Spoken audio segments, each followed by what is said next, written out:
Les Échos du Plateau, un podcast du festival Van Eco Jazz, présenté par Émilie Langlade.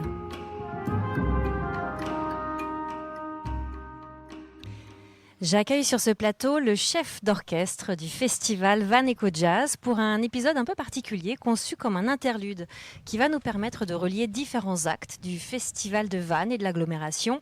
Depuis 2016, ce directeur artistique propose au public de voyager autour du globe, d'écouter les âmes du monde, de découvrir de nouveaux talents qui marquent les esprits et les cœurs. Il nous offre la joie de vibrer auprès de très grandes pointures internationales et surtout casse avec créativité tous les clichés autour du jazz qu'il rend accessible, gratuit, multiple et métissé. Cédric Lerue, merci d'être avec nous depuis les remparts. Bonjour Émilie, merci. On va parler avec vous de l'évolution de ce festival de jazz. Il existe à Vannes depuis 44 ans. Il a eu différents noms et a vécu une grande mutation pour cette édition 2024. Alors on pourrait s'amuser à reprendre des termes musicaux et se demander si ce festival a vécu une transition, une variation ou carrément une métamorphose pour devenir Van Eco Jazz.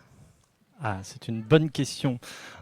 Effectivement, Vannes est un territoire historiquement marqué par le jazz. On avait donc plusieurs propositions qui étaient d'ailleurs reconnues sur le plan national de manière très forte, à la fois Jazz à Vannes, puis Jazz en ville, les hivernales du jazz. Et il y a comme un effet de seuil et de bascule à un moment donné lorsque on veut développer et porter une autre ambition, c'est qu'on va développer un nouveau projet. Et Van Eco Jazz, effectivement, c'est à la fois une transformation de l'existant, parce que là, par exemple, on est toujours ici sur une scène des remparts qui accueille des artistes nationaux et internationaux. Mais c'est aussi un projet plus profond qui se déploie sur le territoire avec de la saisonnalité. Et c'est quelque chose qui a pour ambition d'être encore plus dense, encore plus riche et encore plus, on va dire, à la portée des habitants, des citoyens, à la portée des gens qui passent ici, qui ne connaissent pas forcément le jazz. Nous, notre travail, et moi, ma mission, c'est justement d'aller chercher peut-être des nouveaux publics qui ne viennent pas au festival de jazz, parce qu'on a parfois une image un peu écornée d'un genre peut-être trop difficile d'accès musicalement, ou peut-être trop élitiste tout simplement, alors que c'est totalement l'inverse. Et donc, ce nouveau projet, c'est exactement ça, c'est aller à la rencontre de nouveaux publics. Et c'est vraiment aussi une transition sur le territoire, puisque ça se déploie vraiment sur toute l'agglomération désormais. Oui, c'est toute l'agglomération, donc à l'échelle des 34 communes, donc c'est une grosse agglomération, Golfe, Morbihan, Vannes agglomération. Des territoires qui sont différents. On a le littoral, on a le pays vert, c'est des problématiques différentes, c'est des histoires différentes, avec ne serait-ce même que, on va dire, l'aspect culturel ou même les stratégies de politique culturelle. Donc l'idée là, c'est vraiment d'aller fédérer autour du jazz tout un territoire, tout en sachant que le jazz, c'est vraiment quelque chose qui est très large en termes de palette, d'esthétique, de musique. On le voit depuis mercredi, en tout cas c'est ce qu'on essaie de faire, de proposer à la fois des originaux, de la tradition avec du swing, mais aussi des artistes comme Michel hier soir, qui proposent carrément un univers tout autre. Et c'est ça la grande force du jazz, c'est qu'on peut rassembler parce que c'est très large et ça peut être très fédérateur. Et ça veut dire aussi qu'en termes de territoire et de géographie, vous allez jusqu'à jazz à Monterblanc, jazz in Plescope, vraiment ça va du littoral au terre. Exactement, et c'est le concept. C'est-à-dire que là, par exemple, cette année, on a une édition un peu tronquée en raison des Jeux Olympiques, donc on a seulement 3 soirs sur ce festival. Mais il y a d'autres partenaires. Alors, c'est un dispositif qu'on a appelé les collabs, c'est-à-dire que c'est des collaborations, des coproductions. Alors, je ne vais pas rentrer dans les termes techniques sur les aspects en matière de production artistique. Toujours est-il que Van Eco Jazz s'associe à des événements déjà bien ancrés, comme Jazz in Plescope, c'est les 20 ans de Jazz in Plescope cette année, avec une très très belle programmation. Et donc on a décidé, par exemple, de faire l'impasse ici sur une soirée peut-être soliste ou autre, donc d'avoir d'autres choses ici comme esthétique, et d'aller accompagner Plescope sur la programmation de leurs 20 ans, en leur permettant d'avoir ces deux artistes formidables qui sont Jackie Terrasson et Biréli Lagrène et le mythique Big Band. On a aussi Monterblanc, on va avoir aussi Tex, il y a des choses qui vont se passer après en décembre, au printemps, donc voilà, il y a plein de choses qui se construisent, et c'est vraiment une co-construction avec l'ensemble des parties prenantes. D'ailleurs, je rajoute, peut-être que je suis chef d'orchestre, mais un chef d'orchestre sans musicien, ce n'est rien. Et vraiment, je tiens à remercier toutes les équipes parce que parfois, l'orchestre, il se dirige tout seul. Tellement les équipes se connaissent, tellement c'est rodé. Et j'avoue que c'est vraiment ici des sociétés qui se connaissent, des équipes qui se connaissent et qui arrivent à produire quand même 75 concerts en une semaine, gratuit, avec des modèles économiques qui sont aussi toujours, comme beaucoup d'autres secteurs, contraints. Évidemment, la ville de Vannes, l'agglomération, tous nos partenaires nous aident à produire tout ça, mais c'est vraiment le résultat d'une équipe et non pas d'un seul homme. Alors cette grande équipe, cet orchestre joue donc désormais autour des 4 saisons sur 34 communes. On va découper saison par saison parce que là, nous sommes en plein été, dans le cœur battant du festival. Qu'est-ce qui a changé dans cette organisation estivale ? Ce qui a changé pour cet été, c'est la dimension, par exemple, de l'agglomération. C'est-à-dire qu'on est allé à l'Île d'Ar, on est allé à Arzon pour d'autres opérations. On a amené d'autres aussi dispositifs. Par exemple, sur les résidences, on a accueilli, par exemple, des patients de l'établissement de l'EPSM hier pour une rencontre avec des artistes, pour un futur projet où Ménalois, qui est le lauréat du tremplin national, va effectuer une résidence de création au sein même de l'établissement hospitalier. Donc on a d'autres dispositifs qui ont vu le jour depuis, on va dire depuis le 16 décembre, qui était vraiment la date de lancement du nouveau projet. Et donc on a quand même une ossature sur Vannes qui reste à peu près la même, mais on essaie de déployer sur le territoire. Et donc ça va, pour l'année prochaine, encore davantage se déployer. Alors si on déroule les 4 saisons, en automne, qu'est-ce qui nous attend ? Alors en automne, il y a un gros temps pour, on va dire, tous les professionnels du secteur. On s'est aperçu aussi qu'on n'a pas forcément d'espace. Alors ce qui est génial dans le festival, c'est que le soir, par exemple, moi je suis allé hier soir voir la fin de la jam à côté de la grande scène. Il y a vraiment énormément de musiciens, rennais, nantais, voilà, il y a toute une famille qui se connaît, qui joue dans plusieurs groupes. C'est un peu cet esprit qu'on cherche à avoir. C'est-à-dire vraiment que ça bouillonne et qu'on ait beaucoup de musiciens. Mais on n'a pas forcément de temps pour aussi mettre en relation les musiciens et les gens qui les embauchent, les gens qui les font jouer. Et ça, c'est important. C'est-à-dire que nous, la thématique de ce rendez-vous professionnel qui aura lieu le 1er octobre à l'espace L'Hermine à Sarzeau, donc sur l'agglomération, c'est comment mieux accompagner les carrières artistiques sur le territoire. Pourquoi ? Parce qu'il y a énormément de musiciens, il y a énormément de problématiques pour justement développer des projets, comment les accompagner. Nous, on attache toujours de l'importance à programmer des artistes régionaux. Donc ça, c'est très important. Évidemment, les têtes d'affiche, ça fait venir du monde, mais il faut absolument qu'il y ait que ce soit bien dosé, en fait. En tout cas, qu'il y ait une pluralité dans l'offre. Donc c'est entre autres ce qu'on va faire le 1er octobre, avec aussi des propositions différentes, un ciné-concert autour de Chet Baker, donc à la fois des offres grand public, mais aussi sur l'automne, une offre pour les professionnels. Alors pour l'hiver, je crois que c'est un focus famille. C'est plutôt famille sur le 7 et 8 décembre, avec aussi d'autres concerts par la suite, avec tout l'univers en fait de la musique populaire américaine, un peu swing on va dire, sur cet univers Broadway, comédie musicale. Et là on va poser nos valises à Tex, au centre culturel de la Passerelle, à Tex-Noyalo, où pendant 2 jours, on va avoir plusieurs types de propositions, de la projection notamment de dessins animés, parce qu'il ne faut pas oublier non plus que dans le dessin animé, pour les jeunes publics, il y a beaucoup de jazz, il y en a beaucoup notamment chez Disney, mais dans d'autres, et un cabaret, d'autres types de propositions pour, là, aller cibler cet univers. On passe tous, on va dire, de Noël, cet univers un peu magique, avec beaucoup de lumière, très chaleureux, très intimiste, avec ce swing, avec parfois ces sons de Sinatra qu'on entend, ces musiques qui nous font penser tout de suite au jazz parce qu'il y a ce balancement, il y a du swing, c'est très chaud, c'est très chaleureux et on permet de se retrouver tous ensemble au pied du sapin. Et alors pour le printemps, ce sera plutôt consacré à un volet éducatif. Et on est là plutôt vers ce qu'on appelle nous le jazz musique du monde, parce qu'en fait tous les 30 avril on a ce qu'on appelle la journée internationale du jazz qui est portée par l'UNESCO.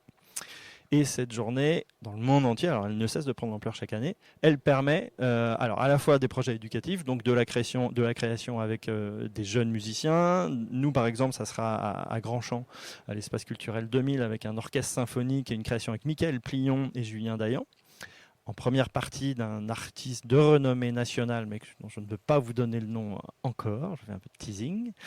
Et c'est vraiment une soirée autour des musiques du monde.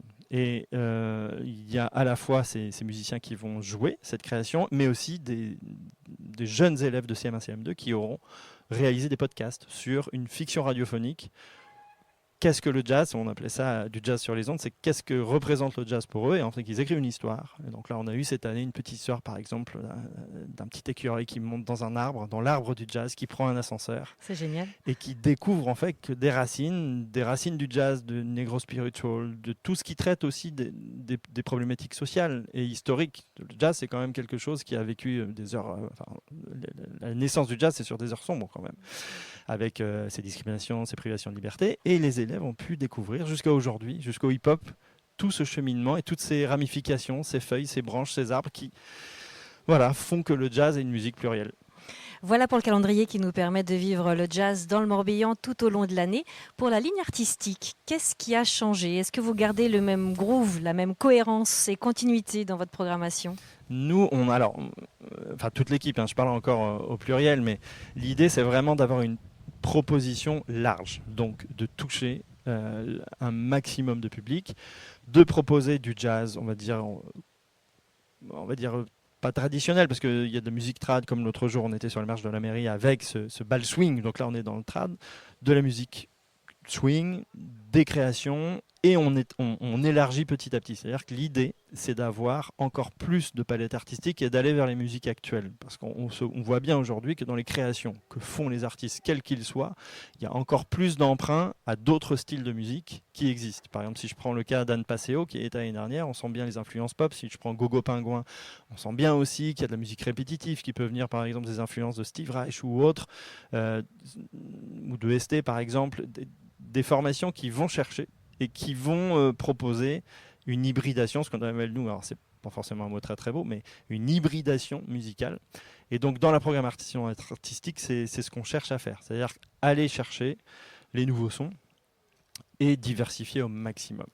Et cette diversité, ce qui est superbe, c'est qu'elle permet aussi de vivre des surprises, des émotions. Je pense notamment à hier avec Michel, figure historique de la néo-soul, figure de la black music qui joue ici à Vannes, c'est pas rien.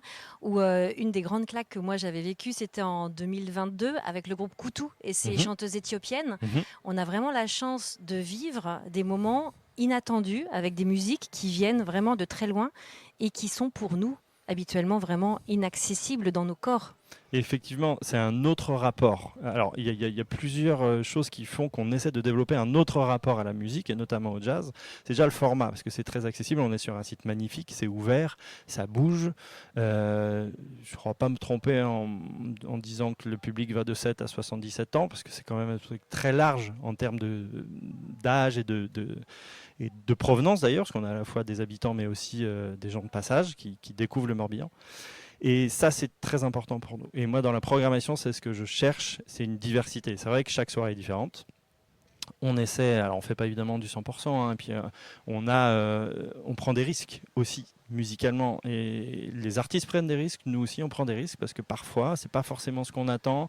On peut surprendre. Et encore une fois, les gens ne viennent pas pour un artiste ici forcément. Évidemment, ceux qui connaissent vont venir. Je sais que pour Michel, hier, il y a plein de gens qui sont venus parce que c'est Michel, mais d'autres vont découvrir. Et donc, je pense que nous, notre mission, c'est aussi d'éveiller la curiosité et de mettre une dynamique au public, de mettre le public en dynamique sur cet aspect-là, découvrir. Et ça vous tient aussi vraiment à cœur de nous offrir cet état d'esprit de partage et du vivre ensemble autour de jazz. Ça veut dire que ce n'est pas seulement un projet musical, mais ce sont aussi des événements qui, depuis la Bretagne, permettent de créer du lien entre les générations, les classes sociales, les différentes cultures, les différentes sensibilités et les influences du monde entier. C'est très important pour nous. Et je crois que moi, c'est vraiment les fondamentaux et c'est l'esprit du jazz. C'est-à-dire que j'ai pu, moi, jouer en tant que musicien avec des gens du monde entier que je ne connaissais pas. On se retrouve, on ne sait pas ce qu'on va jouer et en 3 minutes, on trouve quelque chose, on partage des moments très forts. Et ça peut, par analogie, en tout cas c'est peut-être un idéal, mais être projeté sur un projet de société. C'est-à-dire se dire qu'on ne connaît pas l'autre, on ne sait pas ce qu'on va pouvoir trouver dans une rencontre, mais en tout cas, on va laisser la chance à la rencontre. Et après, évidemment, on se fait son opinion, on traverse, on continue, mais c'est aussi comme ça que je pense, par des propositions musicales et surtout par le jazz, qu'on peut dépasser certaines barrières, certains clichés et ouvrir un peu les vannes et être en éveil sur on va dire, la rencontre avec l'altérité et la diversité. Oui, parce que dans une société qui malheureusement a tendance à se refermer de plus en plus sur elle-même, surtout ces derniers temps, comment est-ce qu'on peut nourrir ces graines d'une société aussi plus en paix avec elle-même, plus en paix avec l'autre? Je pense que c'est par une autre approche et un autre regard sur le monde. En fait, je dis souvent que le jazz, c'est un regard sur le monde, et c'est vrai, parce que, encore une fois, ça vient de partout. Il y a beaucoup de cultures, il y a beaucoup de choses qui sont, on va dire, métissées, hybrides. Il y a plein de choses qui sont issues d'un métissage qui est très fort, et ça nous permet d'avoir une autre vision de ce que peut être la musique et donc ce que peut être aussi un projet associé. Quand par exemple Michel se produit ici, il y a aussi un aspect politique, c'est une artiste engagée, on en a chaque année, lorsqu'on a eu Sarab notamment, avec Climène qui est une artiste franco-syrienne, c'est aussi des artistes engagés, c'est des artistes qui ont des messages à faire passer, et c'est aussi pour ça qu'ils touchent, parce que c'est des artistes qui ont vécu des choses très fortes. Pour beaucoup, il n'y a souvent pas de secret, c'est-à-dire que lorsqu'on se présente sur scène, c'est parce qu'on a des choses à dire, et ça c'est important pour nous de les faire entendre. Alors parfois ça peut surprendre, ça peut parfois aussi, alors nous pas forcément, mais choquer ou interpeller ou susciter des interrogations sur le pourquoi du comment, comme par exemple hier soir cette petite voix qui fait appel à l'intelligence artificielle et qui nous rappelle que l'humain en fait est quand même la pierre angulaire d'une société, et que confier parfois à une machine voilà, nos trajectoires, nos destins, ça peut être problématique. C'était sur le concert de Michel Ndegeocello. Voilà, et ça a pu surprendre, effectivement. Voilà. Mais, qui, elle, est une figure historique, mais quand même à l'avant-garde de la technologie. Exactement. Et donc, voilà, je pense que c'est très important, et c'est aussi pour ça que cette musique est légitime dans le cadre d'un projet comme celui-ci. C'est-à-dire qu'elle rassemble, elle a la légitimité sur le plan historique et social. Il y a une volonté de faire des choses ensemble, parce que c'est vraiment à chaque fois ce système de jam, par exemple, de rencontres. On ne fait pas partie de la même équipe, mais tiens, on va jouer ensemble et on le fait maintenant, en fait. Donc il y a une liberté qui est énorme, et la liberté là, c'est vraiment très important en ce moment. Vous dites dans le programme que la rencontre avec le jazz peut se vivre comme une histoire d'amour. S'il y avait des mots-clés pour définir ce festival, ce serait donc altérité, diversité, liberté, on l'a dit, générosité. Quoi d'autre ? Exactement. Voyage, partage, émotion, on l'a dit tout à l'heure, et vibration. Et je pense que le cœur, pour moi, lorsque je ressens cette vibration et cette connexion entre le public et la scène, on le sent quand ça commence à matcher sur les débuts de concert. Parfois, il peut y avoir des petits problèmes techniques, donc ça prend un peu de temps, ou ça commence à se placer. Ça, c'est ce qu'on cherche. C'est-à-dire que ce moment où il y a une connexion entre l'auditoire et la scène. Évidemment, sur scène, il y a les musiciens qui sont en connexion, parce que on ne peut pas jouer sans connexion, ce que nous on appelle l'interplay, ce qui est notre manière de jouer ensemble, d'être à l'affût de ce soir, tiens, le batteur a une proposition différente, ou le pianiste nous emmène dans des choses différentes. Et ça, cette connexion, c'est très important. Donc pour moi, cette vibration, c'est le mot peut-être que je garderai comme pour une histoire d'amour, c'est vibrer au premier regard. Alors cet épisode de podcast conçu comme un intermède n'est pas un bilan, mais est-ce que déjà on pourrait partager les belles surprises de cette édition 2024 ? Alors les belles surprises, c'est déjà ce temps magnifique. Il pleut pas encore. Il ne pleut pas encore. Alors, il va peut-être pleuvoir tout à l'heure. Mais on a eu 2 jours de beau temps. 2 jours de beau temps. C'est énorme. non, déjà, on a eu une atmosphère qui était très belle dans la ville. Et ça, c'est une belle surprise aussi, parce que on a connu des semaines peut-être un peu plus difficiles ces derniers temps. Et là, on a une forme de souffle nouveau, de joie. Une ville un peu apaisée, très, très belle, souriante. Et ça, c'est une bonne nouvelle. Moi, je retiens le bal swing qui a bien fonctionné et qui était qui a contribué à ça, je pense, sur les marges de l'hôtel de ville. Et puis, c'est aussi un clin d'œil aux fondamentaux de Jazz à Vannes, où cette ouverture du festival se faisait sur ces marches depuis très longtemps. Et ces concerts, en fait, qui sont à chaque fois tous plus surprenants les uns que les autres, notamment une très belle performance d'Elia Vire. Ça m'a touché aussi. Magnifique. De voir Lou, qu'on a croisé, nous, évidemment, qu'on a eu il y a quelques années déjà sur les bancs du conservatoire. Une artiste de Séné, oui. Une artiste de Séné. Et Lou Rivaille, et aussi le concert de Gogo Pingouin, Michel. Enfin, c'est des univers différents, mais j'ai trouvé ça en fait à chaque fois de haut vol, en fait, très classe. Après, on apprécie, on peut moins apprécier, on peut découvrir, mais moi, franchement, je trouve que les formations, les artistes ont tenu leurs promesses. L'édition 2025 est déjà en préparation, peut-être aussi 2026. Qu'est-ce que vous nous préparez ? Alors, on prépare de nouvelles choses et effectivement, on a déjà commencé à travailler sur les programmations. Et ce qui est compliqué pour nous, c'est ce créneau évidemment comme tous les festivals, c'est ce créneau de 3-4 jours pour avoir des artistes internationaux. C'est-à-dire qu'il y a énormément d'offres sur le plan international pour ce genre d'artistes. Donc on peut parfois rater un artiste à 5 heures près parce qu'un avion ne colle pas. Moi, c'est ce qui m'est arrivé avec une formation dont je tairai le nom l'année dernière, qui est partie jouer au Japon. Et c'est ce genre de choses qu'on est déjà en train de faire, donc de pré-programmer, de prendre des options. Évidemment, il y a encore quelques surprises. Mais oui, attendez-vous à quelques nouveautés, notamment sur le plan artistique, avec peut-être un grand coup l'année prochaine. Est-ce qu'il ne suffirait pas de regarder quel artiste va gagner le prochain Grammy pour savoir qui sera programmé ? Parce que ça, c'est aussi votre spécialité. Ça vous arrive très souvent de programmer pour le festival des artistes qui sont justement récompensés dans l'année. Et oui, alors, vous me croirez ou pas, mais à chaque fois, on le fait avant. Donc, parce que sinon, après, c'est trop tard. Et effectivement, pour Snarky Puppy, ça a été la belle découverte. Le Grammy est arrivé 2 mois plus tard, 2 mois après la signature du contrat. Et pour Michel, la même chose. Après, c'est toujours important d'être aussi dans une dynamique et c'est bien que cette notoriété, cette visibilité soit faite par intermédiaire de ces récompenses. On a eu aussi des victoires du jazz ici, on a beaucoup. Donc voilà, on a énormément de chance parce qu'on est aussi très sollicité par beaucoup d'artistes sur le plan national et international pour venir se produire ici. Voilà. Donc j'avoue que c'est un luxe aussi, de ce point de vue-là.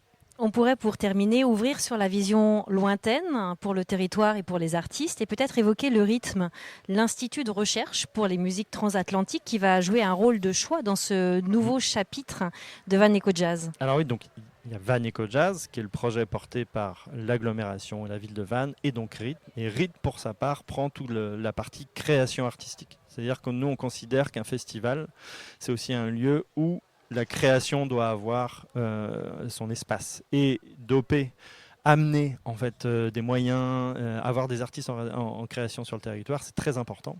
Et l'Institut est là pour ça. C'est-à-dire que là, on a plusieurs projets en cours, notamment des projets européens, où encore une fois, c'est une diversité d'approches. Par exemple, là, on travaille avec 3 pays, 3 orchestres différents, des artistes de nationalités différentes.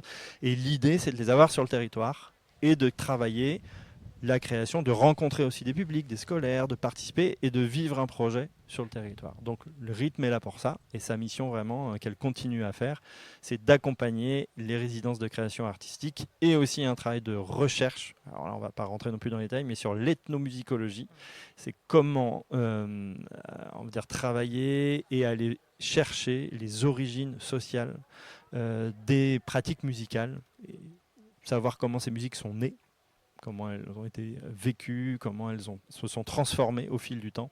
Et ça, c'est très intéressant. On aura d'autant plus d'autres types de médiums comme de la radio ou du documentaire pour accompagner ces projets à moyen et long terme. Pour l'instant, on est vraiment focusé sur la création. Merci beaucoup Cédric Leroux pour cet échange et ce partage tout en résonance et en vibration autour de Van Eco Jazz. Merci à l'équipe technique et à Louise Busson pour la prise de son et diffusion en direct depuis la promenade des Remparts dans le cadre des brunchs jazz. Vous pouvez retrouver ce podcast en écoute sur Spotify, Ocha et YouTube.